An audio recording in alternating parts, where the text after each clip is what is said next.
আৰু এটা খবৰ দিব খুজিছো, ইতিমধ্যে আমাৰ মেট্ৰিক পৰীক্ষাৰ দিন ঘোষণা কৰা হৈছে। আমি এটা আঁচনি আপোনালোকৰ বাবে আগবঢ়াই দিছিলো, যাতে মেট্ৰিক পৰীক্ষাৰ যিসকলে মেট্ৰিক পৰীক্ষাৰ সন্মুখীন হ'ব, তেওঁলোকে যাতে কিতাপ এখন কিনিব পাৰে, পেন এটা কিনিব পাৰে, কলম এটা কিনিব পাৰে, গাখীৰ এগিলাচ খাব পাৰে, অলপমান নোটৰ বহী এখনো কিনিব পাৰে। সেইবাবে আমি প্ৰতিশ্ৰুতি দিছিলো যে আপোনালোকক আমি মেট্ৰিক পৰীক্ষা নোহোৱালৈকে মাহত ৩০০ টকাকৈ দি থাকিম। এইবাৰ প্ৰায় 4,25,000 ছাত্ৰ ছাত্ৰীয়ে 28 তাৰিখে শিক্ষামন্ত্ৰী ৰণোজ পেগু ডাঙৰীয়াৰ সৈতে আপোনালোকক নৱেম্বৰ মাহৰ ৩০০ টকাটো মুকলি কৰি দিম। তাৰ পিছত ডিচেম্বৰত পাব, জানুৱাৰীত পাব, ফেব্ৰুৱাৰীত পাব, প্ৰত্যেক মাহতে ৩০০ টকাকৈ আপোনালোকে পাই থাকিব। ফেচবুক লাইভৰ এই অনুষ্ঠানলৈ মই আপোনালোক সকলোকে আমন্ত্ৰণ কৰিছো। মাত্ৰ দুটা সৰু খবৰ দিবলৈ আপোনালোকৰ মাজলৈ আহিছো।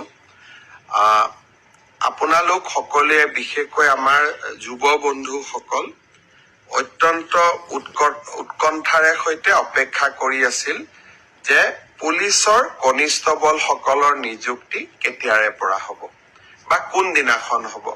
মই য'তেই মিটিঙলৈকে যাওঁ তাতেই মোক সোধে যে মামা, আমি পুলিচৰ ইণ্টাৰভিউ পাছ কৰিলো, আমি এপইণ্টমেণ্ট লেটাৰ কেতিয়া পাম?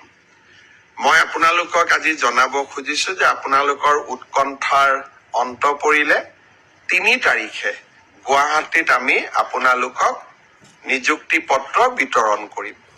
যিসকলে পুলিচ কনিষ্টবল বা কামাণ্ডো, AB, UB, SI যিসকলে পৰীক্ষাত উত্তীৰ্ণ হৈছিলে, সকলোকে আমি ৩ তাৰিখে নিযুক্তি পত্ৰ দিম।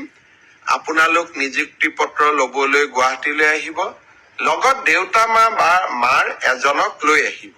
কাৰণ আপোনালোকৰ এই সাফল্যৰ দিনটোত লগত দেউতা বা মাক আপোনালোকে লৈ আহিলে তেওঁলোকেও ভাল পাব আৰু আপোনালোকেও আনন্দ অনুভৱ কৰিব। মই সকলো মোৰ অতি মৰমৰ ভাগিনসকলক, যিসকলে পৰীক্ষাত পাছ কৰিছে, সকলোকে নহয়, যিসকলে পৰীক্ষাত উত্তীৰ্ণ হ'ল, তেওঁলোকক নিযুক্তি পত্ৰ ল'বলৈ মই ৩ তাৰিখে আকৌ এবাৰ নিমন্ত্ৰণ জনালো। এতিয়া সকলোৱে ভাবিব যে মই ADREত পৰীক্ষাত পাছ কৰি আছো, মই হেল্থত পাছ কৰিছো, এগ্ৰিকালচাৰত মই পাছ কৰি আছো, আমাৰ নিযুক্তি পত্ৰ কেতিয়া পাম? মই এনেকৈ আপোনালোকক, যেতিয়াই আমি সাজু হৈ যাওঁ, মই এনেকৈ আপোনালোকক খবৰ দি থাকিম। আপোনালোক ধৈৰ্যৰে সৈতে অকণমান আমাক সময় দিয়ক, ধৈৰ্যৰে সৈতে আপোনালোকে অপেক্ষা কৰক।